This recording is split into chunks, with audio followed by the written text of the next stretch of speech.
Bards are one of the most versatile spellcasters in Dungeons & Dragons. From demoralizing foes to inspiring allies, from creating illusions to manipulating minds, and from punishing damage to restorative heals, Bards truly are 5e's jack of all trades. I'd say master of none, but they're also pretty darn masterful. On the downside, Bards are locked into a limited number of spells known, which increases by just one each level. On the upside, they can replace a spell each level up, and Magical Secrets gives them access to any 2 spells in the game, albeit at 10th level. Still, a limited carrying capacity for known spells means that bards have to think hard about which spells are the best ones, especially as they get to higher levels and opportunities to swap spells become fewer and farther between. Of course, the term best isn't something objective. Party composition and campaign setting play a huge role in how powerful certain spells are. But to define my terms, I think that the best spells are the ones that are the most likely to be the most optimal in the most common conditions. Keep in mind that that's my criteria as I go through this list. I'll be covering my top 5 bard spells in each level, give a quick breakdown of runners-up, and flash a quick 1 to 5 score for each of the spells that I don't cover at length. I'm also going to stop at 5th level spells, with my logic being that higher leveled spells are all situationally powerful, hard to compare, and less likely to be used in a campaign. Without further ado, here are my picks for the top 5 bard spells by level in D&D 5e, starting with the best bard cantrips. Number 1. Vicious Mockery. The bread and butter damaging cantrip for bards. 1d4 psychic damage on a failed wisdom save is small, but it's a rare resistance/immunity. And the rider effect, disadvantage on the next attack roll the creature makes, is incredibly useful from first level right up until the endgame. Plus, you get to practice your insult comedy every time you play D&D, if you're into that sort of thing. Or you can just use a Vicious Mockery insult generator once you run out of material. Number 2. Prestidigitation. It might be hard to pronounce, but it opens up the door to 6 potential minor magic tricks, all of them useful in their way. Truly the Swiss Army knife of utility cantrips, and, in my opinion, better than its cousins Thaumaturgy and Minor Illusion. There are too many uses to cover here, but its general points are creating sensory effects, lighting or snuffing flames, cleaning or fouling an object, chilling, warming, or flavoring non-living material, leaving a 1-hour symbol, and creating a 6-second illusory trinket or image. Plenty to do with all that if you're creative. Number 3. Mage Hand. Another utility cantrip that allows for short-range faux telekinesis. Mage Hand has tons of creative uses. It also fits a more active niche than the magic trick type cantrips like Prestidigitation and Thaumaturgy. Practical tasks like holding torches, activating traps, and pulling levers all come to mind. Number 4. Message. Sort of short range, 120 feet, but still great as a walkie-talkie that works through and around surfaces. Plus, only the target hears what you say and can reply in a whisper only you can hear, making it useful in rescue missions where you need to coordinate before an ambush. Number 5. Thunderclap. An AoE damage cantrip that affects creatures around you and makes a loud sound. While most bards shouldn't really get into melee range as a rule, this is a great spell at low levels for clearing out hordes of low health baddies like goblins and kobolds. Runners up here include Minor Illusion, which fills a similar niche to Prestidigitation but has other applications, and Light, which is next to essential if you don't have another light source and you're delving into the deep places of the world.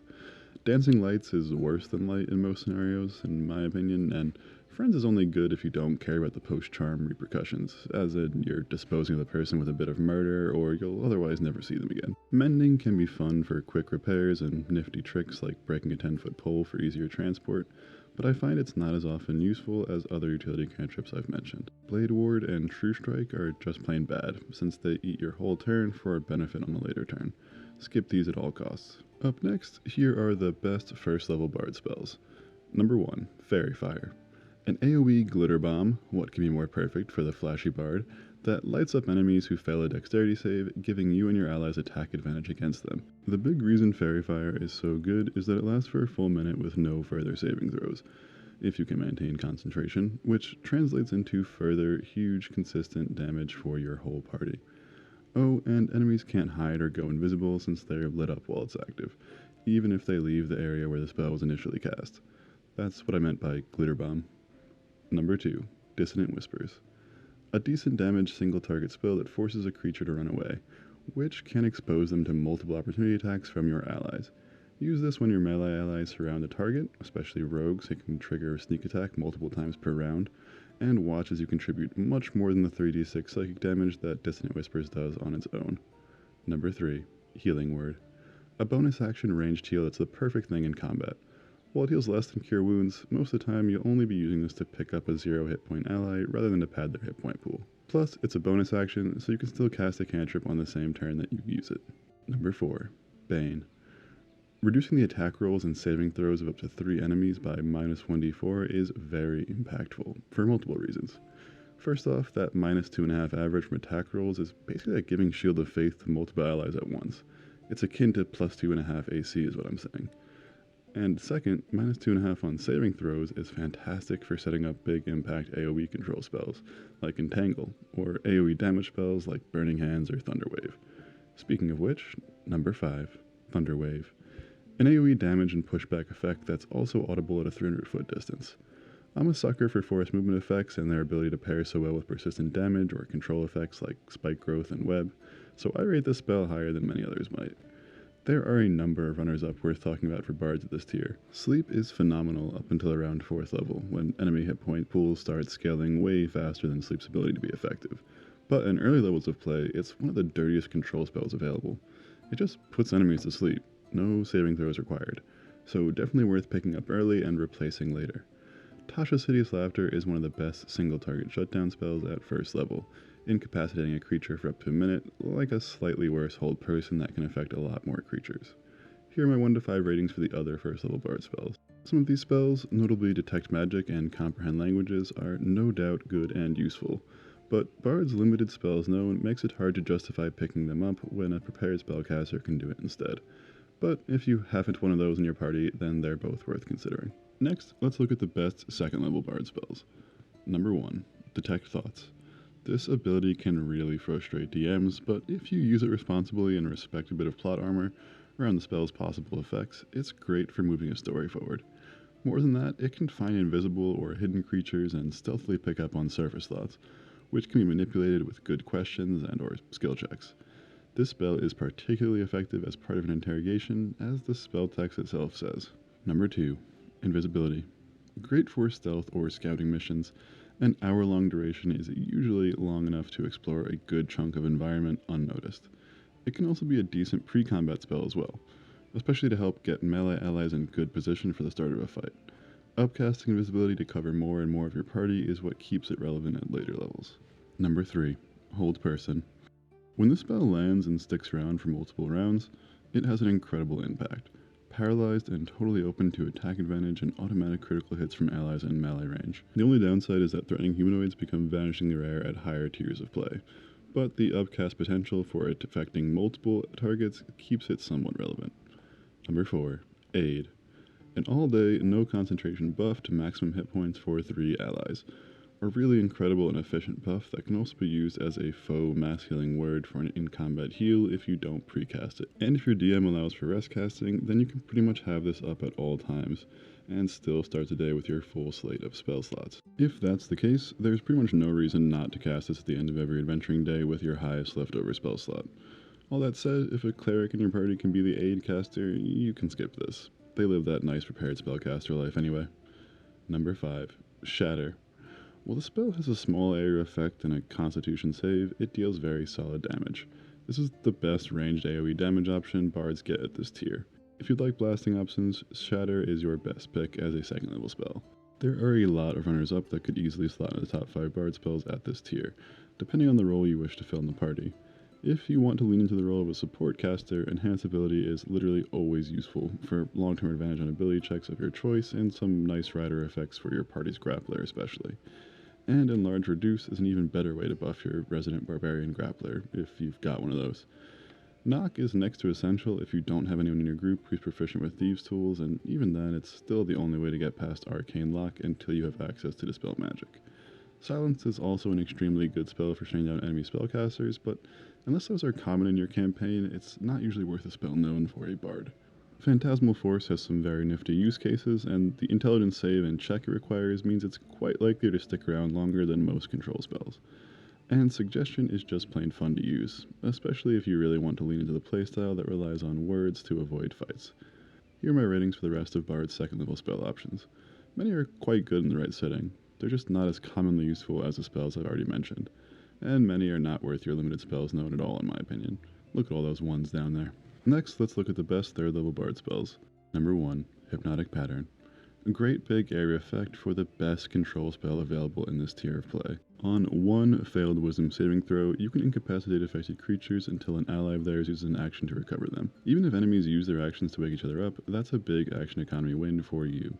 And the fact that the creature can't make saves after the first is absolutely huge for the spell's stickiness. Deal with the enemies who pass their save first, then pick off the rest one by one. Truly a reliable crowd control effect that stays relevant into the late game. Number 2, Slow. Affecting only the creatures you choose in an absolutely massive 40-foot cube, Slow cuts your enemy's movement speed in half, reduces their AC by 2, and takes away their reactions. They can also only make a bonus action or action and only take 1 attack per turn. Oh, and spells have a 50% chance of not working until the next turn. That's a lot of negative effects that are both offensively and defensively huge for your party. On the offensive side, -2 AC means everyone's hitting more often and able to move around freely without fear of opportunity attacks. On the defensive side, you can endlessly kite melee enemies who can't use their multi-attacks. The huge area and ability to choose is affected within the area means you never have to worry about friendly fire, although affected creatures do get to repeat their wisdom saves at the end of each turn. Number 3, Leomund's Tiny Hut.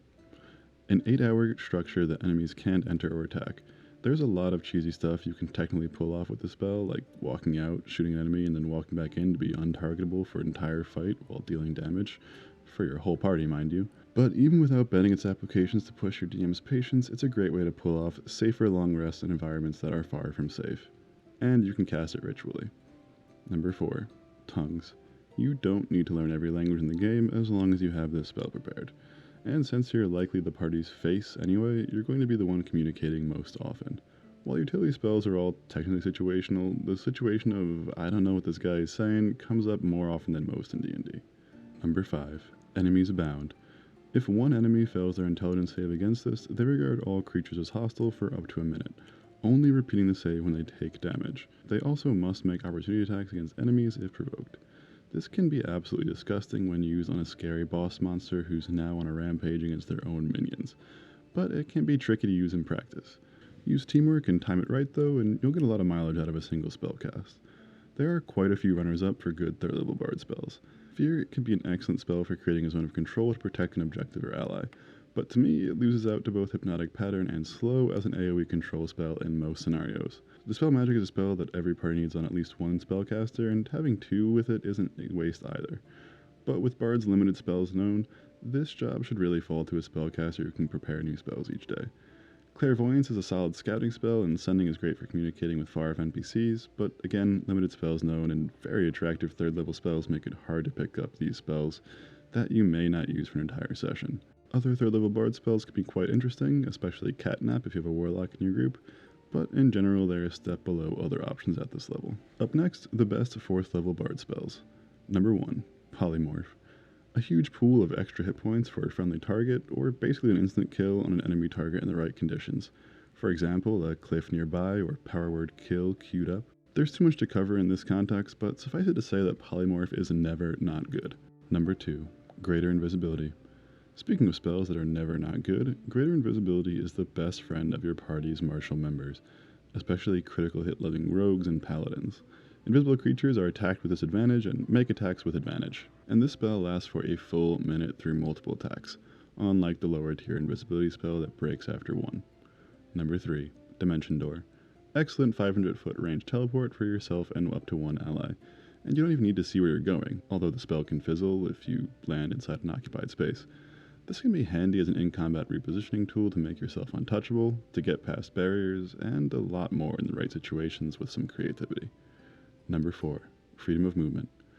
A 1-hour, no concentration spell that makes an ally immune to the paralyzed and restrained conditions, as well as slow effects, the effects of difficult terrain, and movement or attack penalties while swimming. This is very, very good on allies who require movement to fight effectively, like rogues and monks, in fights where they'll be hindered somehow.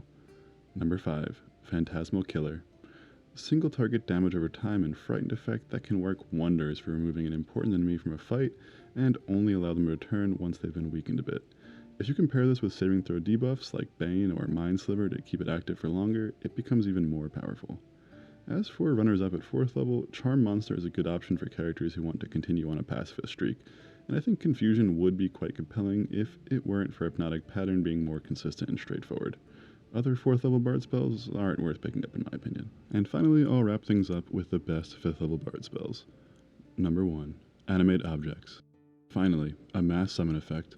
And it's not even as much of a pain in the ass to use as Conjure Animals, since you can command all your object minions at once.